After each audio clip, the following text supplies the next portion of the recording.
What happens when two dudes, one a retired Navy SEAL commander in Colorado Springs, and the other a hippie meditation teacher in New York City, get together to discuss living mindfully? That's a great question, because we don't know what will happen either. Raw, uncut, and unapologetic. Welcome to Men Talking Mindfulness with co-hosts John McCaskill and Will Schneider. Each week, we take an authentic dive into how mindfulness continually impacts our lives, deepens our relationships, and allows us to be emotionally alive. We filter all of our conversations through the man box, where we unpack how as men we are expected to act in society, how fighting the authentic human experience is exhausting and damaging, and how mindfulness can help. Now, on to the show.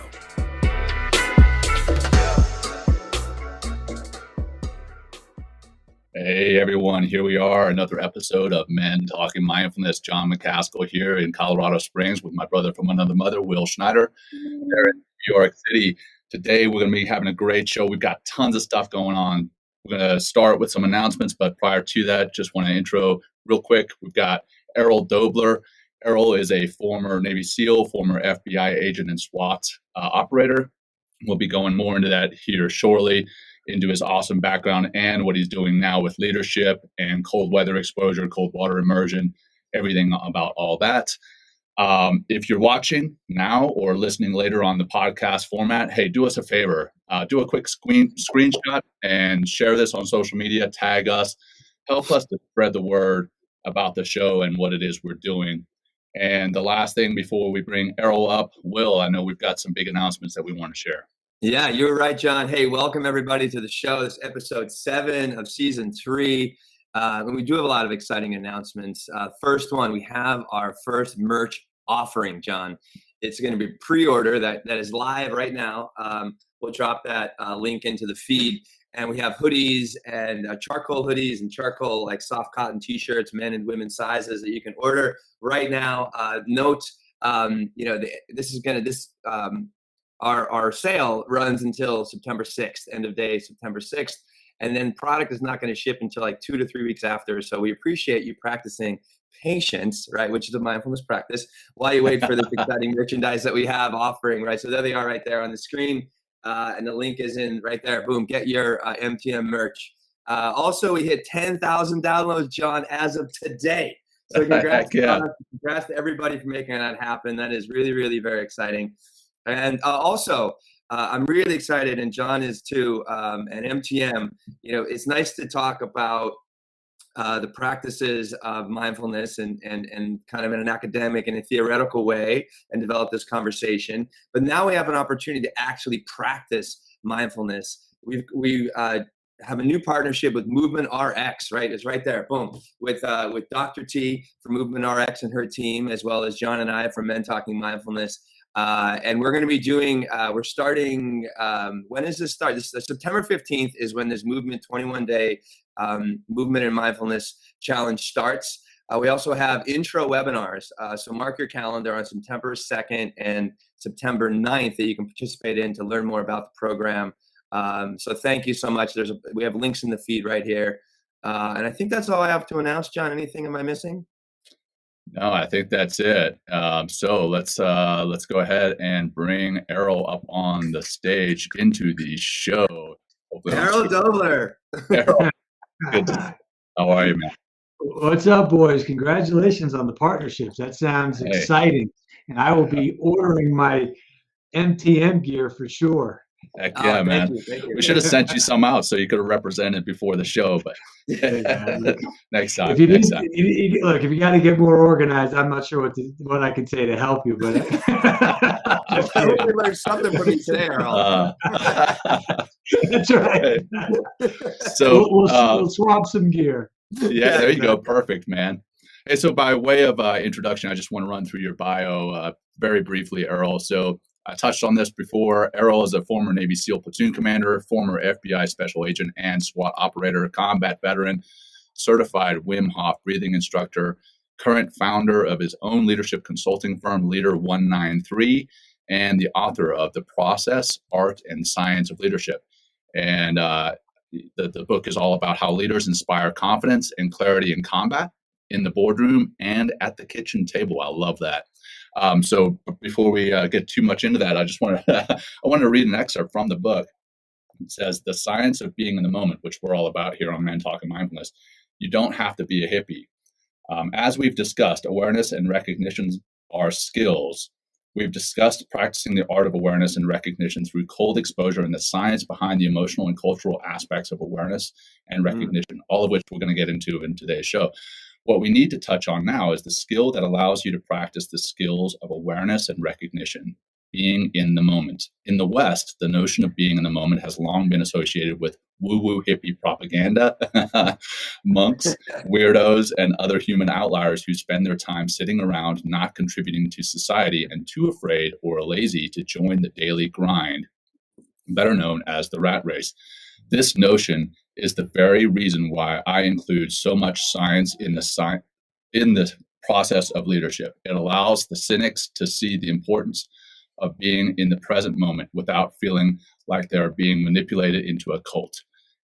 I love that, man. So that's one of the things we're doing here on Men Talking Mindfulness, is working to break the belief that mindfulness is woo-woo, that it's some snake oil that is being sold and doesn't actually do anything.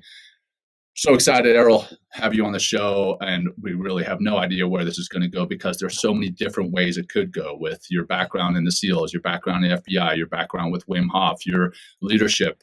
So we're just kind of going to roll. But prior to that, we always like to kick off the show with a grounding practice. So Will, over to you, brother. Yeah, I got it. Well, hey, nothing better than the breathing practice to bring us into the moment, right? So we can learn and practice and actually experience mindfulness right here, right now.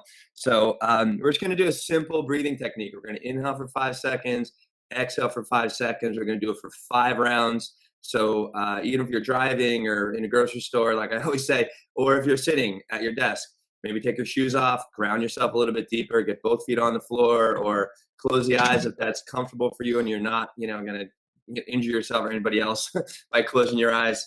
And we'll just simply begin grounding your hands in your thighs.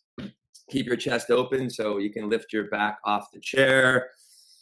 We can start with a nice little exhale out the mouth, and maybe wiggle your jaw a little side to side.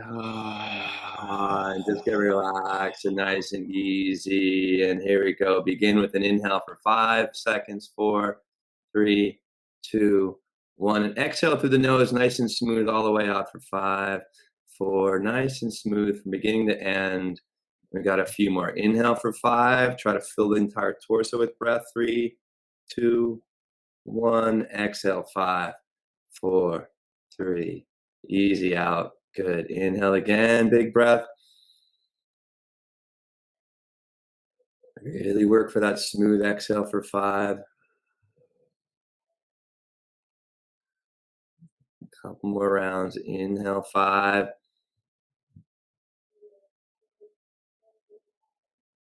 Exhale. 5.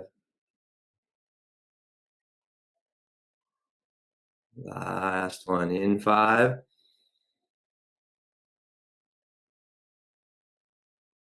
Out 5 smoothly.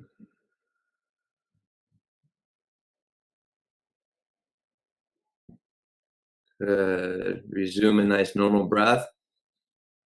And just take this last moment, just feel how you're feeling, right? It's not just breath awareness, but we're going to talk today with Errol is emotional awareness is so important to knowing where we are, knowing how we're feeling, and able to allows us to tap into also what other people are feeling and doing as well. Good. One more big giant breath in. And exhale with that nice sigh out. Yeah, and come back and welcome to the show. Awesome. How are we feeling, gentlemen? Feeling good, feeling good. I tell you what, guys, I really appreciate that, because typically before I do anything, getting on these things, or you're out in front of a crowd, I always take some time to do that. And honest to God, I came walking in here, getting my stuff together, and I was like, damn it, I didn't do my breathing. just a little, just a few, just something to get you just grounded. Yeah. Just the first breath, I'm like, oh, thank God. I can do it right now. Hey, in all honesty, Errol, that's why Will and I do it, man, to ground ourselves. We come into this show jazzed a lot of the time, and that helps us to get settled so we can be focused. You got to settle it down, man. Yeah, right. So we can be focused and somewhat coherent. And it works. It works. Yeah. So, Errol, man, again, super excited to have you here. As you heard me going through your bio there before, talking about your background in SEALs, the FBI. But let's just hear something from you, man. What do you want to talk about first, and then we'll start going through your book and whatever else you want to talk about, man. Let's start with you. Well, I tell you what, I appreciate that because there is something on my. Normally I'd be like, hey, just start rolling But, if I can just share right off the gate, because I think it's going to really set up a lot of what we want to talk about. Because when we do this mindfulness stuff and we, yoga and breathing, and everybody's like, I'm pretty sure it works, but I can't prove it, right? And how do you convince somebody who's not convinced? So back when I got medically discharged from the teams, I had a couple of real big falls. We were doing some training, we were doing some mount training, and up in Northern California, and the first one, among other ones, well, I went into the door, I was the second guy, and there was no floor. And so I took a header into concrete from about 12 feet, and this is back in 1998, so we weren't wearing helmets, right? And the story behind that, how it was like, hey, can you finish the training, and we'll go get you stitched up, and then the aftermath. But then on deployment, we were doing VBSS, one of the few, this is back now in 1999, not a lot of work to go around back then. We actually got tasked with a real operation of VBSS. So we did rehearsal. Real quick, Errol, for our non-SEAL listeners. Visit board, search and seizure, right? There you go. Yeah. And that just means that there's a cargo ship going someplace that it shouldn't be going with stuff on it that it shouldn't have, right? Munitions and things like that. And then they say, okay, you're out there. We need to take this shit down, stop it, board it, and inspect it. And we need, there's a chance that there could be violence. So they call the SEALs to do that. That's our bread and butter. And so when I was climbing, I know it was a 30-foot climb because the caving ladder is 30 feet. Okay. So as we hook up and we're climbing, I'm about to pull myself over. The caving ladder breaks and I come flying down into the boat. Again, good stories. We could spend an hour on those stories alone.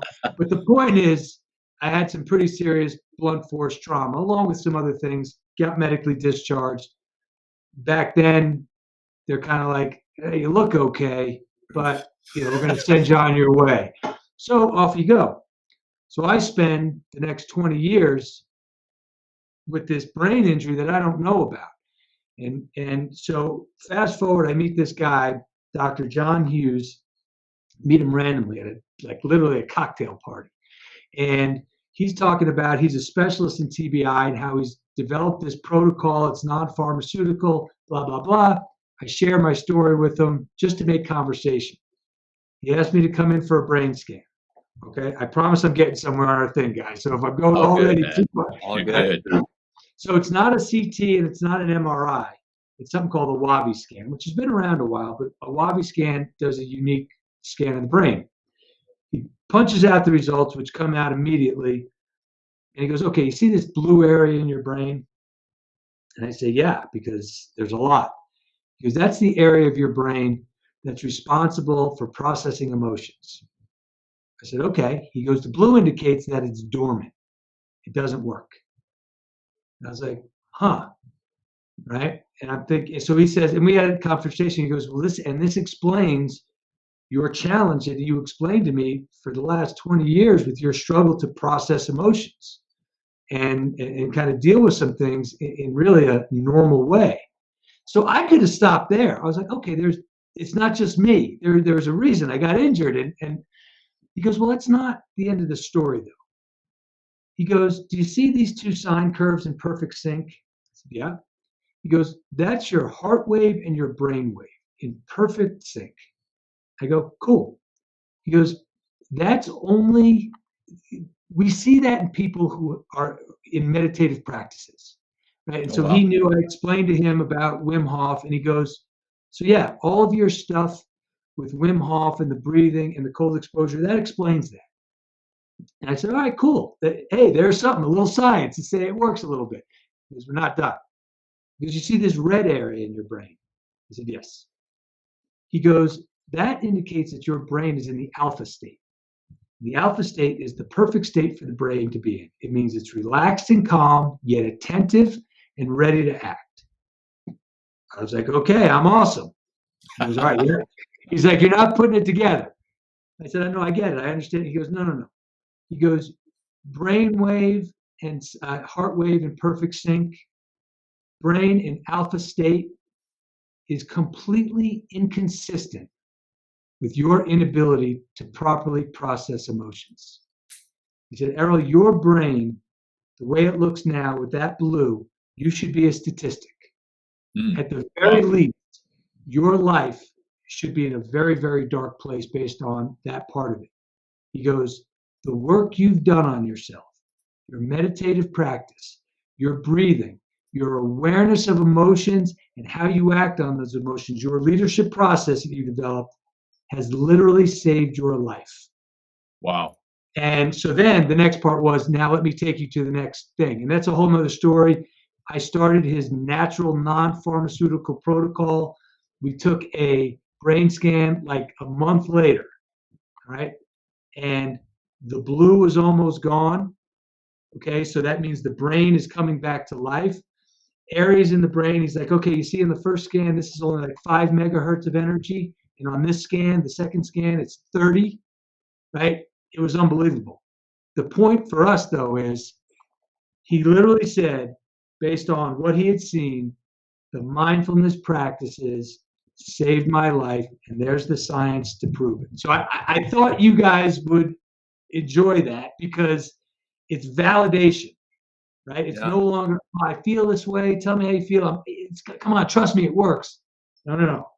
There was the science, there's the brain injury, there's the other side, there's the alpha state, and so anyway, I don't know, maybe a good place to start, maybe a good place to root ball. Well, no, I think we can wrap up the show right there. Yeah, let's wrap it up. Right? All right, great job. Save a life. Well, you talk about that in your book, Errol, neuroplasticity, right? The ability for the brain to change, right? And the more you put the practice in, whether it's cold exposure, meditation, breathing practices, or that combination, right? Things are going to start to change in your brain. And here you are because of those practices. And like you said, it's 20 years later, right? Because you didn't really start to doing more of the Wim Hof stuff until 2019 or 2017, right?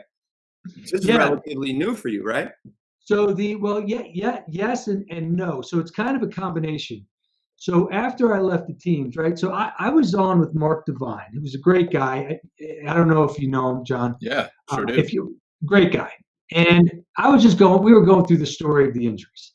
And like I lead off in the book, all of the bad decisions that I had begun to make, that was kind of really, they were just bad decisions and they hurt you professionally and personally. And, he just said, he goes, well, are these decisions after the injuries? And I said, yeah, pretty much. Yeah. He goes, well, maybe you should cut yourself a little slack because that could have been the head injuries, right? And I had never even considered that. What happened was I left the SEAL teams feeling disgraced. Now, that was how I felt. Nobody made me feel that way. I left not on my terms, right? I was in a very bad marriage, personal situation, and, just began to chip away at each other. I wasn't acting right. I wasn't thinking right. Medically discharged. I leave, and I kind of felt like, how did this happen? How did I leave something I loved so much, completely not on my terms?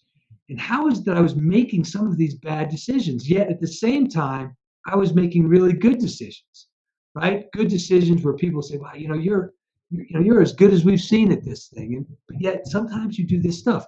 So to your point, Will, I started that process because I was just obsessed with why was I doing the things I was doing? And that kind of led to the development of my leadership process, right? Beginning, I realized every time I did something stupid, it was because I wasn't aware of the emotion that was driving me.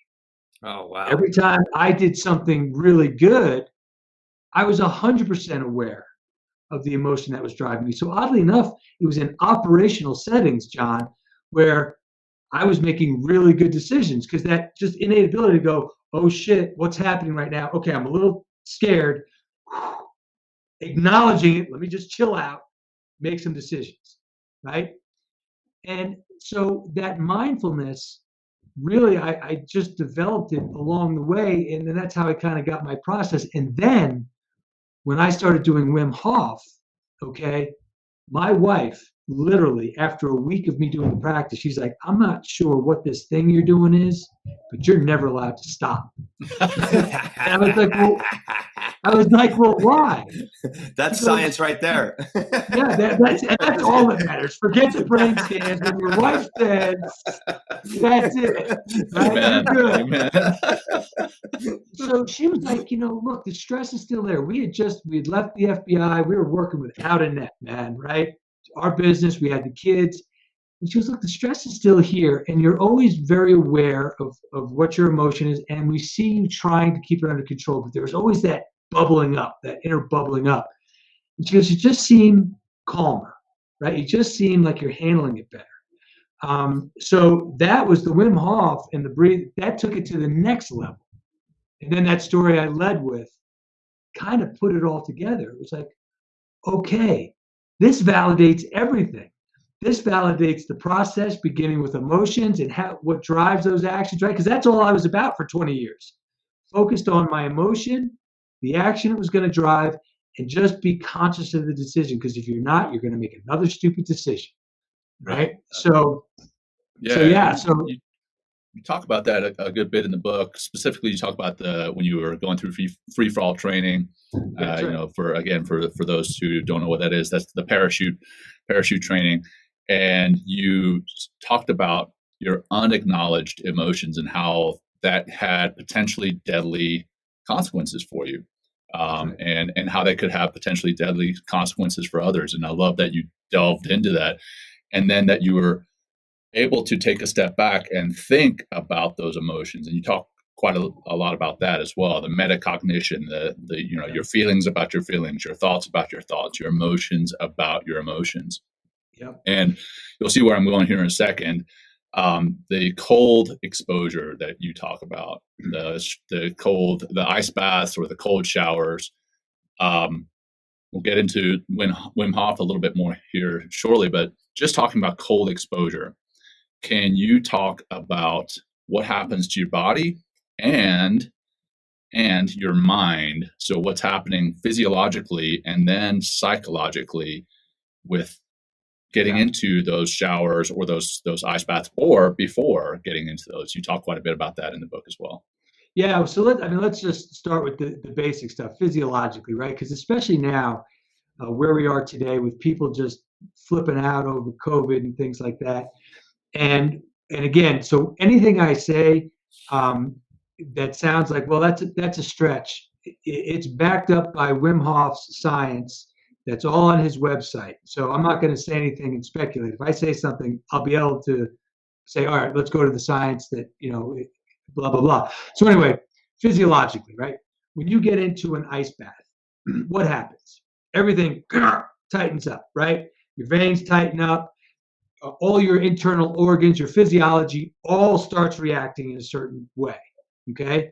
And then as you stay in and you get calm, and that'll be kind of the next part we talk about, but everything starts to relax. Your veins start to open up a little bit. Your internal organs start to relax a little bit. What's happening? They're getting a workout. They're getting exercised, okay? And that, by definition, is strengthening all of the things that contribute to your innate immune system. So you are strengthening your immune system literally by being cold. And forget about the mindfulness and forget about taking it to the next level. You get cold, you're doing that. I think some of the science says, and you don't have to get into an ice bath for 10 minutes, right? I think they said cold showers as warm as like 58 degrees a couple times a week, you're already going to start to see a significant change in the strengthening of your immune system. So that's the first thing, physiologically, what we do. Now, how do we take that to the next level, right? And the awareness portion. So when we get in, right, you get in, you're going to have a natural physiological reaction. I got to get out of here, right? That's your fight or flight, jumping in, right? And that's natural. And that's the first thing we tell people in the seminars we do. Don't worry about that. And don't judge yourself. You're not a big pussy if you're like, oh, right? It's just what happens, okay? But again, as long as you recognize that and say, okay, this is just what happens. I don't have to get bent out of shape about this. And then we say, exhale, right? Because that's going to be the hardest part. Because everybody's going to, right? Get that first exhale. Start activating that vagus nerve, right? Now we know, we've talked off screen about what the exhale does. It increases your CO2. And now we know that that serves to relax you. It all is coming together, right? And then once you start doing that, you're going to more quickly open up your veins and relax your internal organs, right? And you're going to go from a fight or flight to a rest and digest, okay? And now you're exercising your autonomic nervous system. Those are the elements of it, okay? So you're getting stronger physiologically for our purposes, right? From a leadership standpoint, how do you practice something like mindfulness? Even that, even the grounding you did beforehand, right? Even the best people, and you guys are as good as they come, your mind will wander during some of those things, right? You're doing your breathing, and all of a sudden you're thinking, all right, we're going on in a couple of minutes. Oh, wait, let me get back to where we are. Yeah, exactly. You saw never it. happens. Never. Never happens, right? We never lose focus. No. Here's the thing about the cold, right? You can do your breathing, you can do your meditation. Some days are better than others, right? Some days you're just hitting it, some days you're not. You can't hide from the cold. If your mind is somewhere else on what I'm doing after this, or if it's on like, this is the worst thing ever, this is so cold, you're not going to survive. You're going to be in there like this, muscling through it. And this is just simply a fact, give it a try. If you get in and you focus on one thing, your breath, and when your mind moves away from your breath to, this sucks, this is so cold, how long do I have to stay in here, what's my to-do list, you're in for it. You're not going to be relaxed in there. So if you recognize your mind moves away from your breath, you bring it back, guaranteed 100% you will get relaxed in a bucket full of ice. You will actually start to get comfortable, okay? And as time goes on, your veins will strengthen themselves, and you'll be able to stay in even longer and longer because your fingers won't hurt, right? It's not an ego exercise. I get out when I get too cold, right? It's not where my fingers hurt. So it's not about that. So how do you practice mindfulness? Yeah, you do it, but what's a really intense way to practice mindfulness? Where you know whether you're working it or not. There's no hiding. You get into that cold. So that's kind of the spirit of the cold. Again, how do you practice those emotions, awareness? Yeah. Get into an ice bath with the intention of understanding how you feel. Because guaranteed, before you jump into an ice bath, you are going to have an emotion. And you're going to have an emotion when you get in, and you're going to have an emotion after you get out. So, that's kind of where I am on the cold. No, thanks, Errol. It's like, in previous shows, we've talked about the STIA process, right? This is with Dr. Seth. It's like STIA, stimulus, thought, emotion, action, right? You'd break it down in the book in the same way, right? Yep, so we have the stimulus, right? We're really trying to hack in and not have, the thought and the thinking going, which drives emotion, which brings forth action, like get me the fuck out of here, right? That's right. And that's why the cold is so important. Before we move on with emotion, I love in the book how you talk about emotional addiction, right? Mm-hmm. And how that Right. hinders so many different leaders and so many different situations. So could you just kind of break down emotional addiction and how it's just destructive for leadership, like, again, at the kitchen table or at the office? Yeah, for sure, because it's so important. When we're unaware of our emotions, there's a guy he's long since died. His name is Dr. John Sarno, and he's the one who introduced the idea of the unconscious emotion, right? The emotions that you don't acknowledge, they're living, They're not going to be ignored. And he says they're stored in what we call our unconscious mind, right? And so people get the back pain, the shoulder pain. Guess what? Right? That's probably some sort of unacknowledged emotion, making itself known. In any event, when we just act without understanding the basis of our action, right? When we don't have emotional awareness and recognition, we just act. Okay, let's say typically those actions are going to be in some form of negativity, right?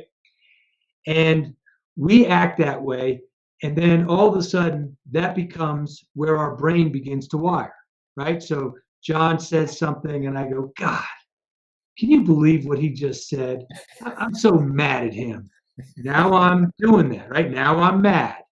Okay. And then the next day I talk to Will, and Will says, hey, did you talk to Jon lately? I said, yeah, I talked to Jon lately. I talked to him yesterday. And I am so mad at him. Okay. A week later, right? Because what's happening every time you act on an emotion, your brain starts to wire itself for that cause. Okay. So now your brain is starting to hardwire towards that anger. And all of a sudden, I don't even start thinking about Jon and how angry I am with him anymore, because I'm still thinking about it a month. I'm now addicted to that emotion of anger because I'm hardwired for it.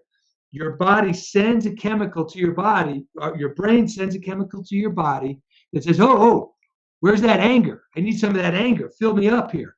Now, I don't care about Jon. I'm looking at anything in my environment to justify and satisfy that addiction. Okay? Mm-hmm. The more it happens, the tighter you wire your brain to that. And now that just becomes who you are.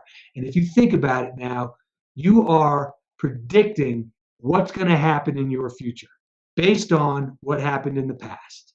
Wow. Jon made me mad, and now I got mad, and I decided to stay mad. And you know what? I can now predict tomorrow how I'm going to feel. Mad. And I can predict in a month from now how I'm going to feel. Mad. Because the science tells us that that's how now you have wired your brain and you have become chemically addicted to that emotion, and then that's just the way it goes. So people wonder why. They're like, oh, that's just the way I am. That's the way I was born. Those are my genetics. Bullshit. That is how you've wired your brain. Now, you may have learned that behavior from your upbringing, and that's just normal to you. It's the same thing. Okay, but now the good news is, if you're like, and sometimes I feel like I'm kind of a jerk. Okay, good news. You can undo that. You can rewire it with some mindfulness. Bad news for the people who use that as an excuse. Just the way I'm wired, man. No, that's just how you're letting yourself stay wired. So that's kind of the science behind that thing. What I really enjoyed in the book is in that you kind of use that same example in the book, and you said, if you go looking for that fix of anger, and you find someone who doesn't give you that fix, like, hey, like you go to Will and you're like, oh yeah, I talked to Jon and this is what he said, and Will's like, well, that's actually not that bad. Jon. Then you're like, then you get even more angry. You're like, oh, but then now Will, I'm so angry at Will, so I get it. I can create it anywhere I want. Right. Oh, Will, what do you know? You're just a hippie. So talking about that, the addiction to those different emotions, like you're looking for, a fix for anger or whatever, you tie that emotional awareness to leadership. Can you talk to how important that emotional awareness is as a leader and how to develop that emotional awareness? Yeah, it is, in my view, right? And when I talk about these things, generally people don't disagree after they hear my explanation, right? They may have some other philosophy that they think is more important. But in my view, the emotional awareness, the leader's emotional awareness, first starting with themselves, I just don't think there's anything more important, because by definition, if you're leading something, there's going to be elements of stress, right? In every capacity, okay? And if we're not aware of the fact that that stress is driving some fear, is driving some insecurity, right? And then that's going to drive a certain action, then we are just simply going to act. And here's another fact, okay? What you do, your people will do.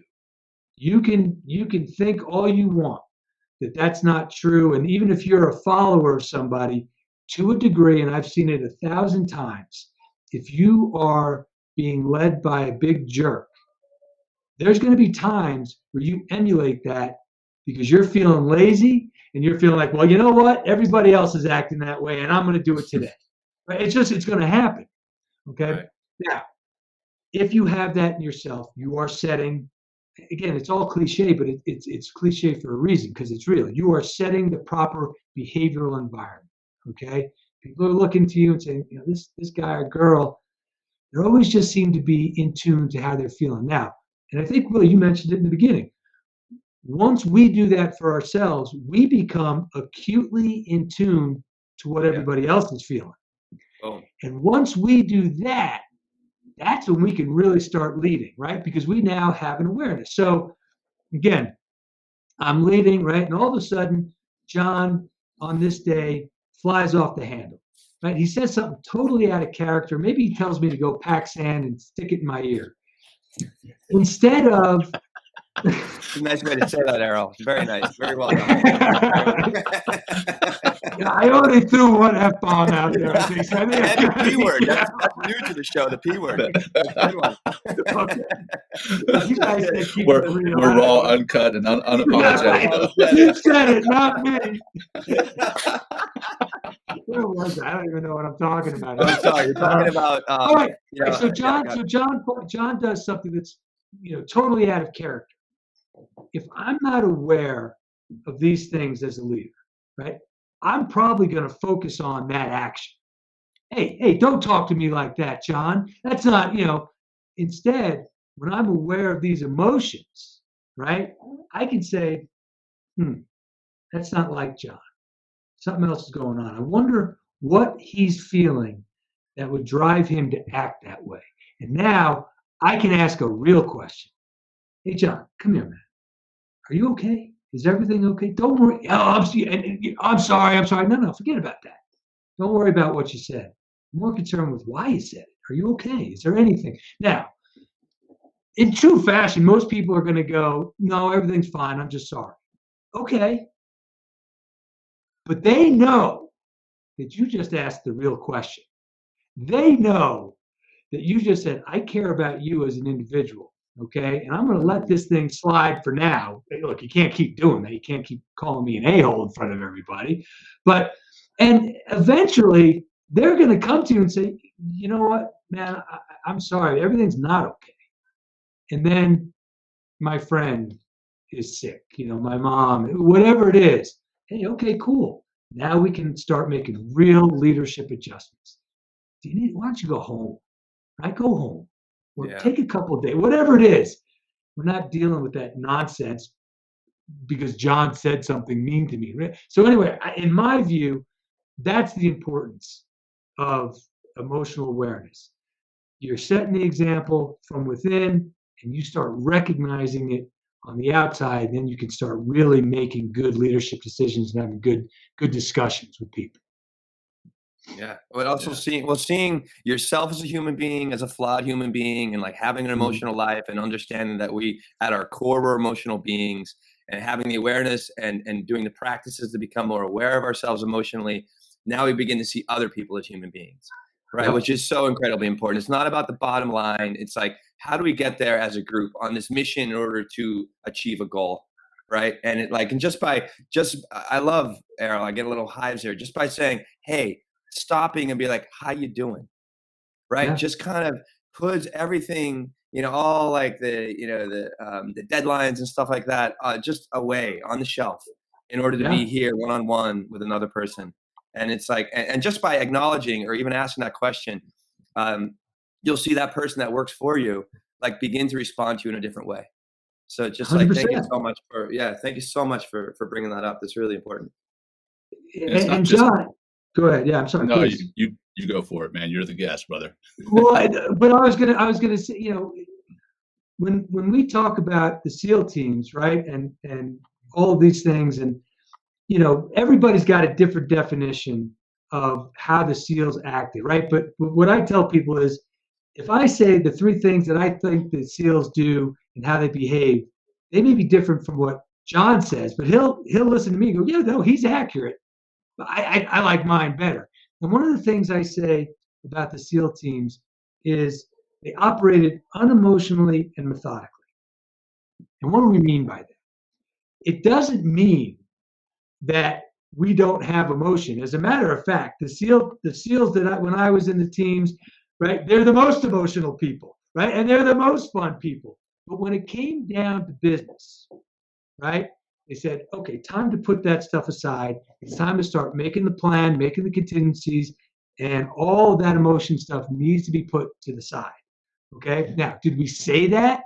Right? Did we say, let's be aware of our emotions? Well, not when I was there. Okay. But what did happen was, if somebody came to the table and started losing their mind and started saying, oh, whatever it is, acting the fool, somebody was invariably going to say, hey, man, get your shit together. Go outside and get it together and come back when you're ready. Translation: get in touch with your emotion, understand how it's driving you to act, and then make the decision how we need to act. Because this is how we do business here. Jon, am I too off base? Was that your experience? Or 100%, man, 100%. Yeah, there was a lot of get your shit together, Lieutenant McCaskill, back in the day. Right. Right. Translation: check your emotion, and start acting right on it. So anyway, I digress, maybe. No, I love it, man. And what I was just going to offer a little while ago about how your emotions and how you say something to somebody can completely turn them around. I recently had an example completely outside of the SEAL teams, just out here in civilian life in Colorado Springs, actually in Monument, which is even smaller. I was at a red light and this car was stopped, obviously at the red light. Light turns green, and I'm not normally an impatient person. Light turns green, the car's waiting, and I'm like, all right, I'm just going to bump my horn just to say, hey, heads up, lights turn green, bump the horn. And this dude jumps out of the car. And he's like, yeah. He's like, dude, the car's broken down. And like my initial instinct is, oh, hell no, dude, you didn't just get out of your car at me. But then I'm like, shit together, Lieutenant.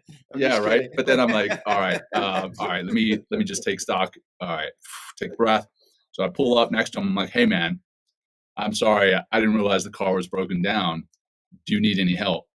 And the dude, like a switch, it was crazy. Like a switch was flicked, and he went from this total asshole to, oh no, man, I'm good. I'm just going to push it off the road. It was crazy, but that we see all the time. That's right. In our work lives, in our family lives, with our friends. If we say something, or something is said to us, we instantly get on the defensive. That's the stimulus and the emotion, and now we have to be in charge of our action, right? And if we take charge, we take control, we notice what emotion is happening, but we take a different action than what may be anticipated, that can completely flip somebody else's action and how they are feeling at work, in family, and in life in general. So it's pretty wild to see, man. Not can, will. It will flip the script. I think there's no doubt about it.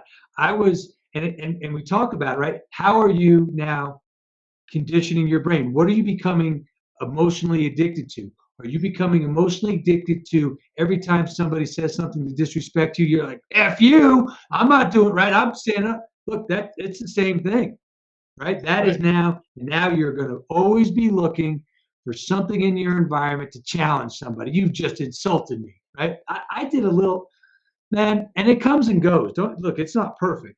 But I remember one time I was at the supermarket pretty recently, and this poor girl at the counter, she was just having a bad day, and she had said a couple things to me. The first one, I just let it go, right? Second one, you kind of notice it. You're like, oh, that was the second one. Let it go. She said something. Then there was some other assaholic comment, and I'm like, I'm kind of feeling like I need to address this in some way. And I just kind of went, right? I kind of ate my own dog food. I said, are you okay? And literally she goes, no, I'm not. I'm having a terrible day. And you know what? I'm sorry I'm being so rude. I mean, Wow. because part of my instinct was, oh, I'm sorry. Am I bothering you for doing your job? Right. But again, I had to check myself. That was my emotion. What's my instinctual action? That is not a good action. How do I want to behave? Right. All the things in my book. But again, it flips the script. And I don't know what happened after I left. Hopefully she was like, I need to lighten up on people. I might get in trouble, whatever it was. But I can guarantee it changed her day, though. From there on out, her day was probably completely different. Just having somebody ask that simple question. And that's what good leaders do, is being in touch with the emotions.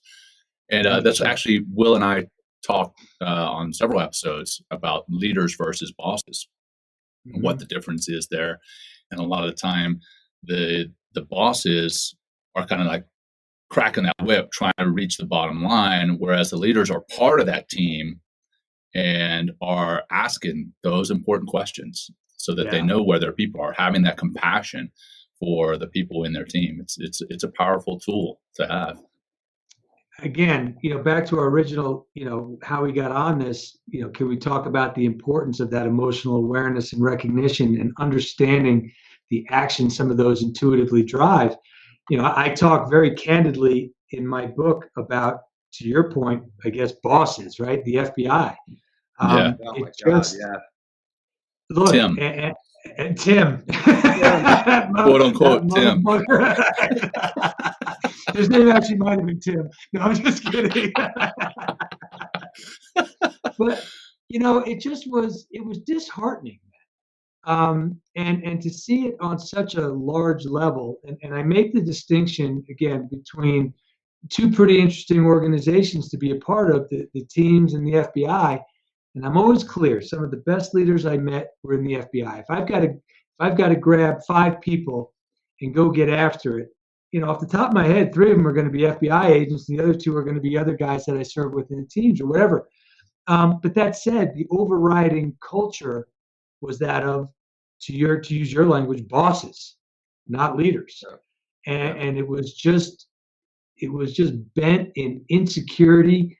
Nobody else can have a better idea or a different idea, or you're going to do what I say because I say it. And it just gets hard. And when we talk about culture and cultural awareness and recognition, what makes a culture, right? In my mind, it's the things you do. And, when I get people to talk about how they want to build a culture, right? We break it down, and sometimes I work with real big companies, right? And those big companies, the bureaucracy drives people crazy.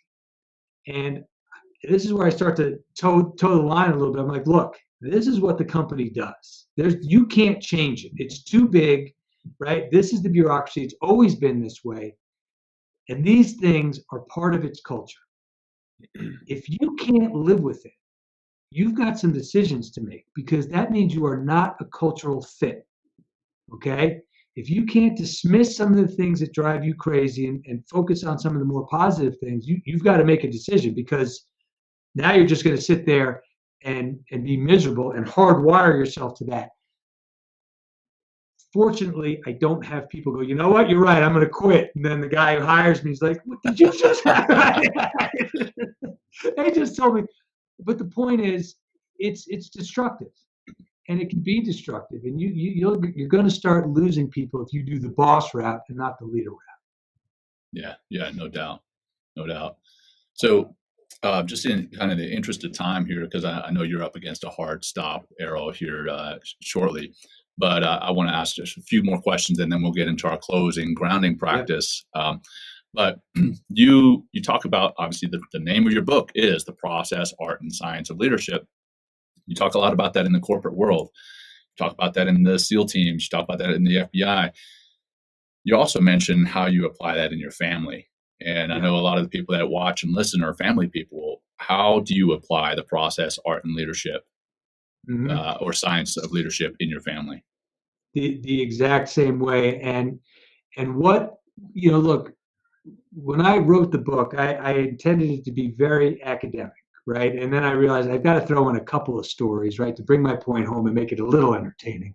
But But what I hoped above all was that it hit people at home. Okay, because again, it's cliche, but it's cliche for a reason. Home is where the most important leadership stuff happens, and home is where people forget the leadership practices, right? If you think about it, right? Home is my safe place. I get people to say that to me all the time. And I say, all right, well, what does that mean? So, well, I should be able to go home and vent, right? People should understand, right? And I should be able to go home and get a drink and decompress from the day without anybody bothering me. People should, that's my safe space. And I'm like, well, that sounds like your safe space. Doesn't sound like anybody else's safe space, though. Have you ever taken a chance to look over your shoulder and the destruction you left behind with your safe space? And you say that to people, and they're like, ooh, right? Isn't home the place where you should really be representing these things? Okay? Emotional awareness and recognition. Hey, wife, I'm feeling real bad right now. I had a terrible day. Can you give me a minute? Right? The answer might be, I can't, because I've been with these 3 maniac kids all day and I need these things going on. So thank you for asking, but the answer is no. Fine. I got it. I got to keep it going a little more. Okay? That little bit of communication around emotional awareness and recognition, you don't think that matters? You don't think that when you do that, after that happens, and you and your wife get together, and she goes, I appreciate you telling me that, and I'm really sorry that I had to put it to you because I just needed it. No problem, right? That's the safe space, to be able to express without judgment, without repercussion, those emotions that drive actions. That's what makes it a safe space, not your ability to act like a fool anytime you want. That's not what makes it safe. That makes it unsafe. Okay, so look, and it's not easy at home, right? Those are the real raw ones. Yeah. You got kids, you got a relationship, and it can go sideways sometimes, and it's nobody's fault. But when we are focused on these elements, emotional awareness and recognition, you can at least go back and go, all right, time out. I'm sorry, I just did that. I just said that, and that's the way I acted, and I'm sorry. Instead of, well, I'm not going to apologize, because if I apologize for this, who knows, right? Again, it happens all the time, right? If you think about it, those little internal battles you go through because we let our egos get in the way, we let our emotion, our insecurity get in the way. Right? That emotion, that's right, insecurity about how am I going to look if I apologize. I remember a long time ago, I heard somebody say you should never apologize to your people in a leadership position because that'll show weakness. Oh my yes, I got told that at Buds. I got told that at Buds. Yes, that's fucked up. So messed up. I remember thinking, I'm not going to go against a whole lot of this, but I'm not so sure I'm down with that one. Okay, because I'm just not. But if you think about it, the same principle at home. How many times are people saying, I can't apologize to my 3-year-old or my 4-year-old because that'll just make me look like I'm not in charge because I'm the grown-up. Yeah. And I was like, I'm not doing that. And I find myself, if your mindset is around, I'm going to apologize to anybody that deserves an apology in my house, to include my 4-year-old, my 5-year-old, or whatever it is. Because guess what happens? They're not sure how to process that. They're always going to say, oh, it's okay, Daddy, right? But what are you doing? You are now setting an environment where it's okay to apologize. So sometimes I have to tell my kids, because they'll do something, right? They'll spill their water or whatever. They're like, I'm sorry. We don't get on them for that. But the instinct is to say, I may have done something to hurt you. Let me apologize. I think things could be worse, right? In life. Yeah. So we at home, we put our money where our mouth is as best we can with this process at home. And I encourage everybody else to just consider some of the things we talked about. Yeah, thanks for that, Errol. And it's like one thing I've learned, some of the training I've done to become a better person, better leader, better man, better teacher, is like, the home is where it's safe and the best place to practice these skills. because it's a safe environment. It's people you're closest with, and you have that, that bond, that natural bond that comes with family, to really be able to be like, hey, I messed up. I'm sorry. Let's try again. Right. That vulnerability creates a bond. Yeah, exactly. And the authenticity and all that kind of stuff that we talk consistently about the show. One thing, you've said the word action probably about 25 times or 50 times during the show. And you talk about that. You tell a great story about action in the book, about you're going through your buds training, and a trainer pulled you aside and it's like, look, take action. How is it important?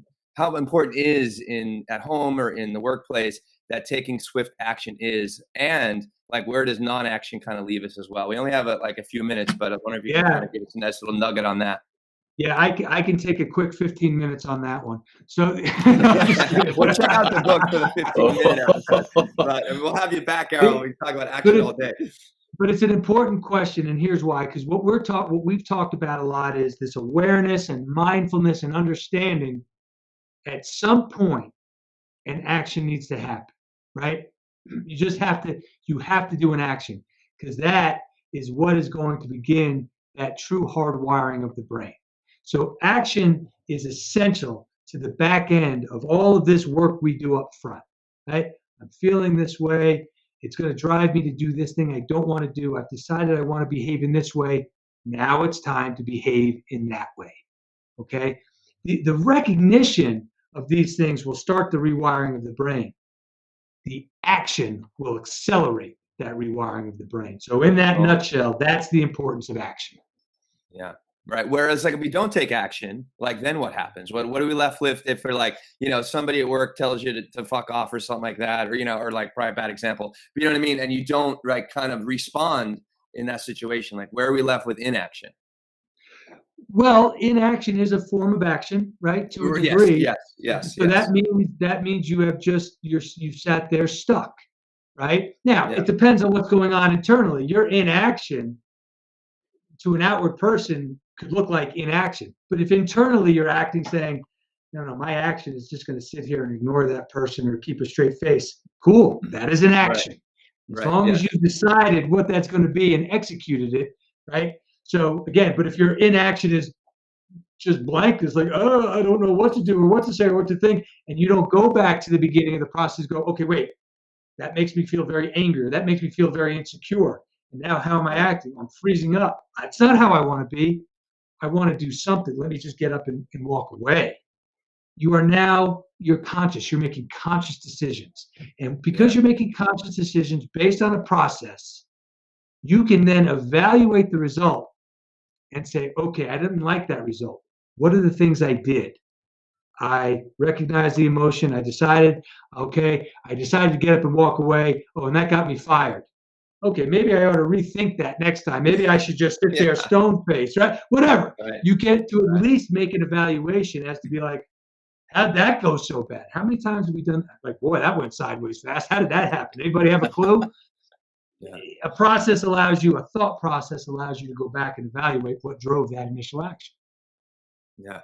Excellent. I mean, it's like almost like if if there's a fire, and if you don't try to put out that fire, it's like the fire's just going to keep burning. Right. It's like there's some sort of situation at home or at the office, like, jump in, I mean, even if you don't know, taking action, even if you don't know exactly what you're going to say or do, but just getting involved and putting yourself in that place, things begin to move around and change. Or instead of just ignoring the fire, hoping it doesn't burn you and the rest of the house down, that's not going to really help. And a lot of other people are going to suffer. So I tell you what, that is exactly right. And there can be a fine line. But I'll give a quick combat example, right? And this is when I was in the SWAT teams. We were doing and we were just clearing a house, right? And all of a sudden, there was a lot of variables in front of us, right? There was a bad guy. There was a lot of areas that weren't being covered, and you could feel the tension, and it just stopped.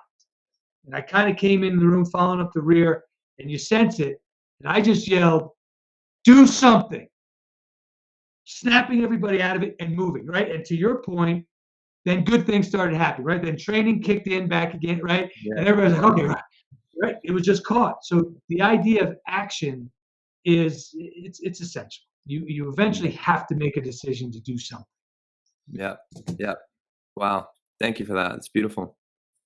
Yeah, right Right, on, John. Errol. You recognize that example, right? I'm sure. Oh yeah, totally, 100%, man. Yeah. I unfortunately saw that more times than I like to think of, and I was a part of that. I It happens. froze Yeah. at times, so 100%. Yeah. So, Errol, man, great show. If people wanted to get a hold of you, I'm going to put your company website up here so people can see that. But other than that, if people wanted to get a hold of you, what's the best way for them to reach out? What's the best way for them to learn more about what you're doing with Wim Hof, what you're doing with Leader 193, everything else? Yeah, I appreciate that. The website's pretty comprehensive, leader193.com. Instagram, we have some fun on there. I'm at leader193. I would ask people just to kind of pay attention this weekend. I'm going down. I got invited to the Barefoot Country Music Festival in New Jersey to get on the main stage on Saturday. Before Carrie Underwood and John Party get on, and to kind of promote. Pretty awesome. Right? Yeah, man, that's beautiful. We're promoting this TBI kind of initiative. I partnered with this doctor that I told you about, and we've combined efforts, and we've put out a petition for people to sign that will go directly to your congresspeople, directly to your senator, and to the office of the president to say, look, you all need to pay attention to this new non-pharmaceutical TBI therapy, okay? Yeah, nice. Because we've paid for it.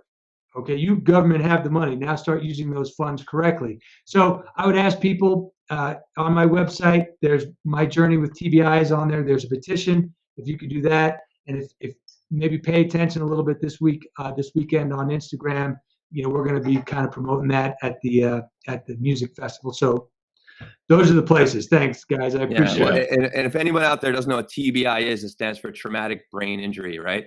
So just so to keep everybody on the whole. There you go. But thank you, Errol. Beautiful. Great to speak with you today. I really appreciate you coming on and sharing all this wisdom and knowledge. And really, everybody, go out and get that book. You want to be a better leader at home or at the office, get Errol's book, The Process, Art, and Science of Leadership. I really enjoyed learning from it.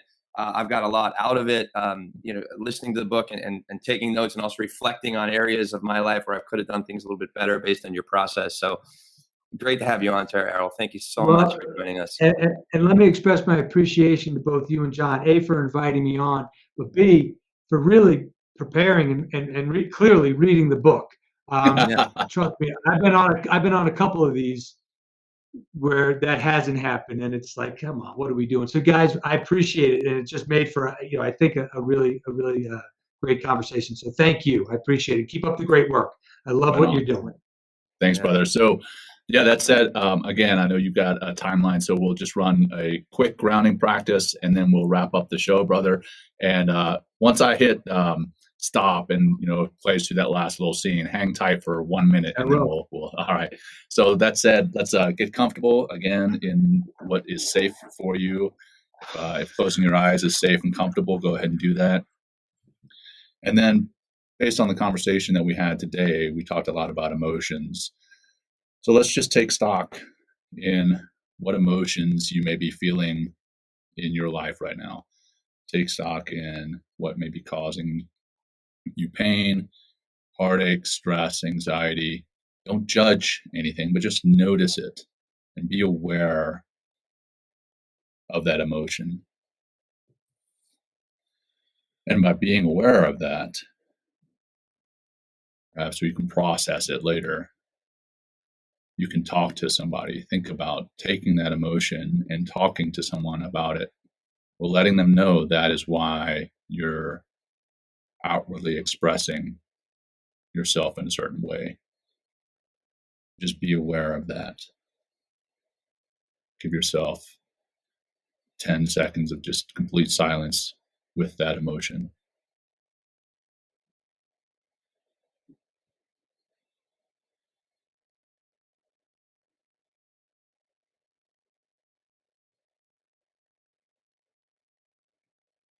Now carry that knowledge of that emotion forward in your day. And again, now that you have that knowledge, now that you've given yourself the space and time to be aware of it, now you can process it. And let's close with one deep, cleansing breath together. Begin by breathing out all your air. Breathe in deep through your nose. Hold it at the top and release. And on your own time, go ahead and blink your eyes open, bring your awareness to the time and space that you're in. And here we are, wrapping up another show with Men Talking Mindfulness. Errol, fantastic show. Thanks again for being here. Next week, we've got a special show actually on Tuesday, the 24th, 12:30 Eastern, right here again on LinkedIn, Facebook, YouTube. That'll be with James Nestor. And Errol and Will and I had a big conversation about James Nestor and his book, Breath, before we hit record on this show. So check it out. We'll be here live Tuesday, the 24th, special show, 12:30 Eastern, with James Nestor, with talking about his book, Breath. And that is a wrap. Will, Errol, you got anything last closing comments? Peace. I was living in exhilaration, John, from such a wonderful show with Errol. That's my 10-second moment there. Hey, if you guys really enjoyed the show, take that screenshot, share it with your community. Let's grow more mindfulness, bring more mindfulness to more people's lives, bring more mindfulness and to more of the masses, and Men Talking Mindfulness. So thank you, everybody, for joining us today. And Errol, great to meet you and have us on. Thanks, guys. And thank you so much. It was wonderful learning from you. Thank you. All right. Thanks for joining Will and Jon on Men Talking Mindfulness. If you enjoyed the show, please like and share it with your friends and family, and please, we would appreciate a review too. Until next time, this has been Men Talking Mindfulness. Thanks for showing up.